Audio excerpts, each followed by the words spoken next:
Hello, everyone. I am with Cynthia Denard. Cynthia is my boss and a good friend of mine, and she is going to give us some very good insight about the unemployment in this community and how to change that. So, thank you for being here, Cynthia. No problem, Alex. Thank you for having me. You're very welcome. So, let's get into this. The first question is, how long have you been hiring, and how many people on the spectrum have you hired before? I've been hiring at Taco Bell for about 4 years now. And as far as I know, only one person I've hired on the spectrum. Okay, very interesting. And what has your experiences been like with that employee on the spectrum? It's been pretty unique.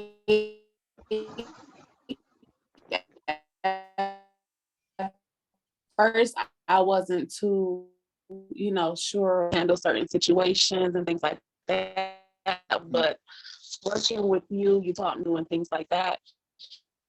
And you basically tell me like what you need before I have to ask, Right. Yeah, definitely. Um, so how do you, as an employer, support the needs of disabled employees? I support the needs of a disabled employee by, of course, continue to coach them if it's something they need to work on.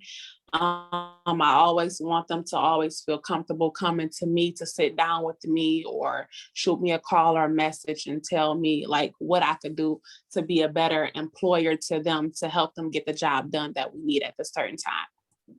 Okay, very interesting. And what can other employers learn from you who are unfortunately discriminatory to those with disabilities? I say that they can learn to me that the people on the spectrum are basically human beings, just like a normal person, a normal employee.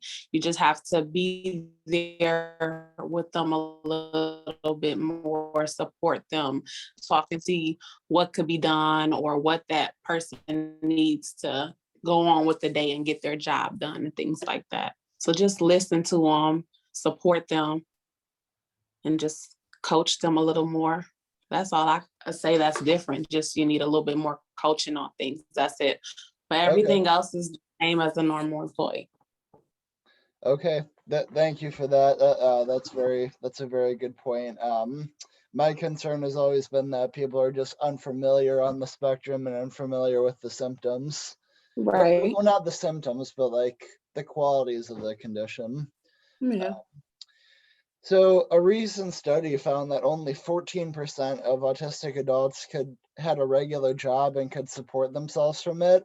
From an employer's perspective, why is it so hard for people on the spectrum to get and keep a job?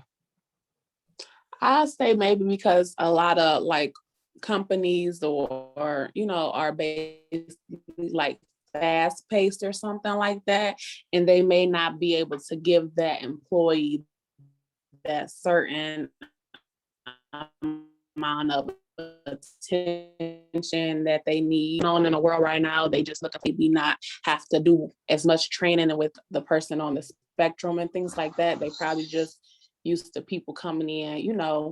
training and just ready to work. They're not probably willing to get that one-on-one time with that person. Right. Yeah. Because we do struggle with a lot of things that neurotypicals don't. So that can be a good point that you mentioned there. Mm-hmm. Um, what advice do you have for autistic adults to increase their chances of being hired? I would just say to come in to the interviews and stuff, be yourself. I would tell you to let that employer know, what your condition is. You don't have to Mm-hmm. go too deep about it, but just be honest with them and just believe in yourself. And, the job, if it's meant for you, it will be yours. Okay, thank you for that. So just own who you are. I like it. So due to nervousness, stimming is very common in interviews. Do you think that has an effect on the hiring process, especially with employers who are unfamiliar with this condition? I don't think it should have an effect on it, but if that employer doesn't know that condition, then yeah, they probably will look at it like, what's going on? They may ask you. That's why I say just be yourself, tell them up front what's going on and things Okay. like that. Okay.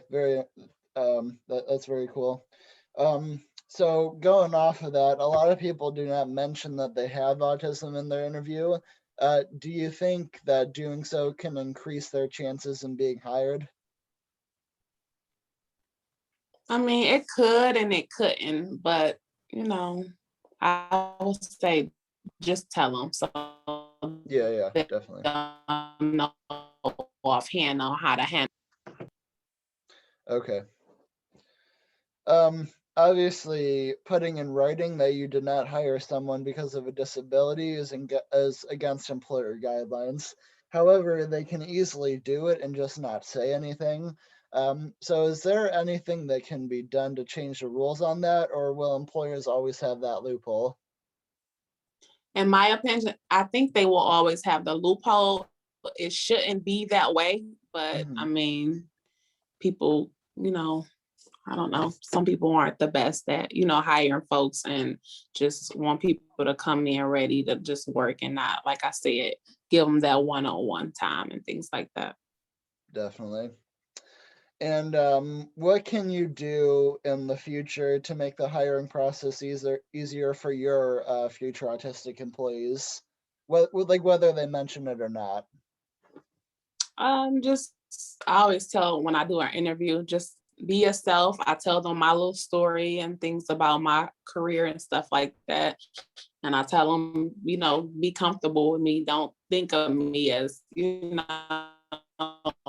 this high person. Just think of me as the person that's going to be your boss. That's all. Okay, very interesting. And do you have any final thoughts or anything to add about this? No, just like I said, believe in yourself at all times, no matter what job you try to take on, and just be great at what you do. Okay. Well, Cynthia, thank you very much for coming on. I appreciate your insight, and hopefully, autistic employees can take your advice. Thank you. All right. Have a nice day.